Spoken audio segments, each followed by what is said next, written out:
Tower Defense Simulator is a game made on the 14th of June 2019 inspired by tower battles. The game was created by a now well-known creator named Below Natural. TDS in 2020 and 2021 was commonly referred to as Tower Delay Simulator, with it commonly delaying updates that were supposed to come out months before they actually did. Take the Frost Invasion event, for example. It was originally supposed to release as a Christmas event for 2020, but it ended up releasing in summer 2021, being rebranded as a summer versus winter event. However, in recent months, TDS has updated frequently, usually on Friday, and while this adds many new features, lots of people still think that this may be bad for TDS. Hello, I'm Fork, and today I'm going to discuss if Tower Defense Simulator weekly updates are worth it.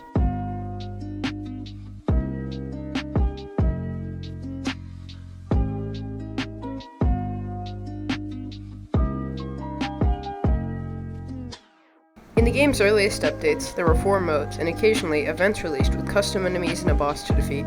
There were custom game modes like Polluted Wastelands and Hardcore mode. Recently, Polluted Wasteland and the Badlands map have gotten revamps as special game modes, as well as an additional special game mode being the Pizza Party. Though these game modes were good additions, the recent addition of the Intermediate mode brought more modifiers to the game.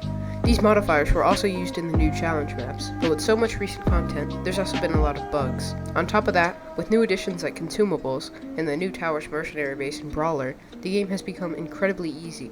And in this video, I'm going to test that. I'm going to test this by playing a game of Fallen mode with a bad loadout. I'll be bringing the towers Farm, Warden, Ranger, Necromancer, and Commander. Most of these towers are good individually in multiplayer games, but all in one loadout, they aren't so good. I'll also be doing this on the Crossroads map. Now let's get into the game. In the first few waves, I placed down a few Wardens and Farms. Wardens are short-range melee towers that aren't good base level, but on higher levels can stun enemies for long amounts of time and deal up to 100 damage. By the time the first boss came on wave 10, I killed it surprisingly easily with its slows killing my barricade. On wave 13, I got a Necromancer, a mid-DPS unit that can summon gravestones every once in a while attacking enemies.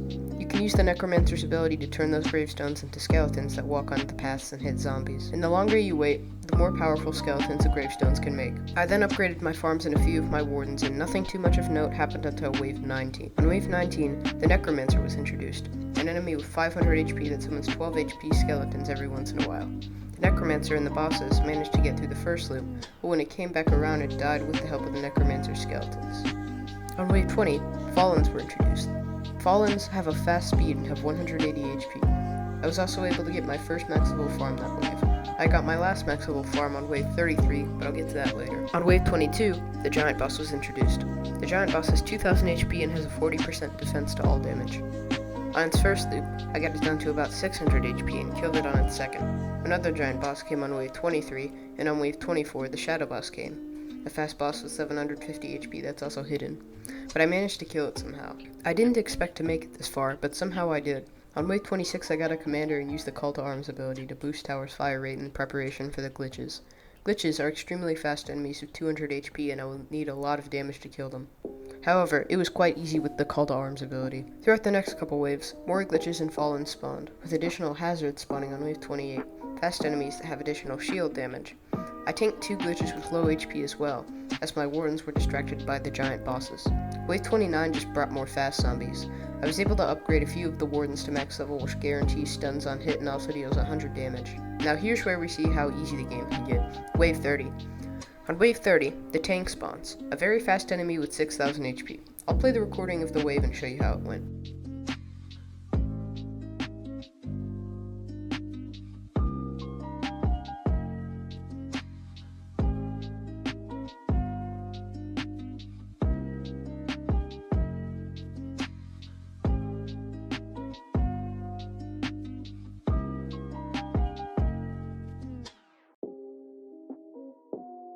Yep, we survived. In an earlier version of the game, I would have probably died way earlier, but with the help of an airstrike power-up, I survived.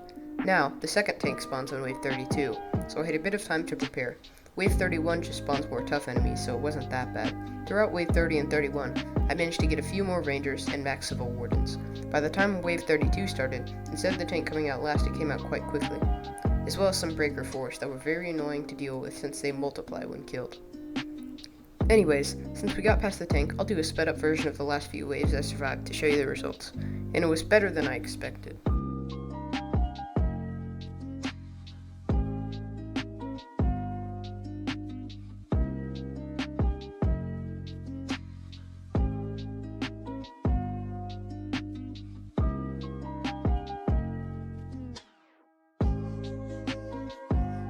Yep, we made it to wave 36, and we almost survived as well. But now the main point, are tedious weekly updates worth it? For me, the answer is no.